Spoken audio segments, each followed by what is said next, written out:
Hello everyone, welcome back to the channel. Today we're diving into one of the most urgent and heartbreaking crises unfolding in the Middle East. Iran's water has run out and the nation is fighting to survive. This is a story about climate change, mismanagement, politics, and the daily struggle of millions of people who are watching their rivers dry, their lakes disappear, and their futures slip away drop by drop. It's a story that affects livelihoods, agriculture, cities, and even national stability. And it's a story that isn't getting enough attention. So today, we're going deep into what's happening, why it's happening, and what the future might hold for Iran and its people. Iran was once a land known for its ancient irrigation systems, its historic qanats, its fertile plains, and its balanced relationship with nature. But in the last few decades, everything has changed. Iran is now one of the most water-stressed countries on the planet. Large parts of the country are facing extreme drought. Groundwater reserves have been pumped almost to exhaustion, and entire lakes and rivers have vanished. This situation is so severe that some experts say the country is facing an existential crisis.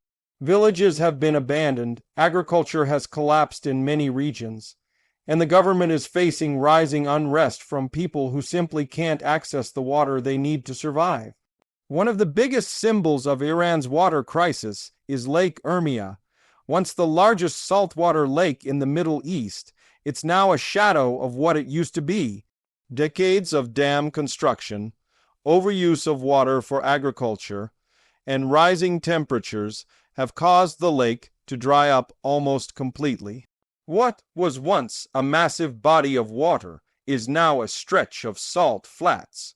Local communities that depended on the lake have lost their livelihoods. Farmers can no longer grow their crops, and the wind now carries salt and dust, destroying nearby soil and causing health problems. The collapse of Lake Urmia is a warning of what is happening across the entire country. Rivers like the Zayandeh Rud, which once flowed through the historic city of Isfahan, are dry for most of the year. People walk across riverbeds that used to bring life to the entire region. Farmers have staged protests, demanding water for their fields. The disappearance of the river has affected everyone, from families to businesses to tourism. Isfahan's famous bridges, once reflected beautifully in flowing water, now stand over dry land, becoming a global image of Iran's water catastrophe. But the crisis isn't just about disappearing lakes and rivers. Iran's underground water reserves are collapsing at a terrifying rate. For decades, thousands of illegal wells were drilled to support agriculture and expanding cities.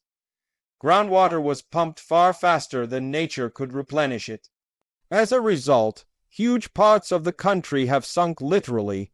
Land subsidence is happening across Iran, particularly near Tehran, where the ground is sinking at one of the fastest rates in the world. Roads, buildings, farms, and entire communities are cracking because the earth beneath them is collapsing. Groundwater that took thousands of years to accumulate has been consumed in just a few decades. Climate change has made everything worse. Iran is heating up faster than the global average. Rainfall has dropped dramatically, and the rains that do come often arrive in intense storms that cause floods but don't replenish the groundwater. Summers are becoming hotter and longer, and evaporation is increasing. Farmers who once relied on seasonal rain now face barren fields and empty reservoirs. Many are abandoning their land, joining a growing wave of climate migration inside the country. Agriculture is one of the sectors hit hardest by the crisis.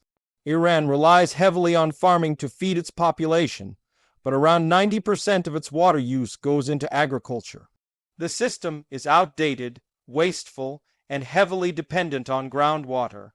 Crops that require huge amounts of water, like pistachios and watermelons, are still being grown in desert regions. This creates a vicious cycle. Farmers need to grow crops to survive, but growing those crops drains the very water they depend on. Many rural families have had no choice but to move to cities, where they face unemployment and rising living costs. Urban areas have their own water problems. Cities like Tehran, Mashhad, and Shur face water shortages during the summer.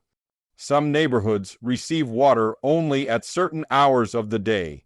In smaller towns, taps sometimes run dry for days. Water rationing is becoming normal. People are storing water in containers, drilling illegal wells, or relying on expensive water delivered by trucks. The stress on daily life is immense, and the pressure on the government is growing. Iran's water crisis is also creating political and social tensions. Protests have erupted in cities like Khuzestan, where residents have taken to the streets demanding clean and reliable water. In some areas, clashes have broken out between farmers and security forces. Water scarcity has even created conflicts between provinces as they fight for access to rivers and reservoirs. The crisis threatens stability and exposes deep divisions within the country, but the problem didn't appear overnight. Part of the crisis is the result of decades of poor management. Large dams were built without proper environmental planning. Water-intensive farming was encouraged in regions that couldn't support it. Cities expanded without considering long-term water supply. And climate change was ignored until it became impossible to avoid. Today, the government faces a challenge that is far bigger than anyone expected, and the solutions are extremely difficult. Still, there are people inside Iran who are fighting to save what remains. Environmental groups, scientists, and activists have been raising the alarm for years. Experts are calling for major reforms like switching to modern irrigation, reducing water, intensive farming, restoring wetlands, and restricting groundwater pumping. Some small projects have shown hope, but the scale of the crisis requires nationwide action and international cooperation.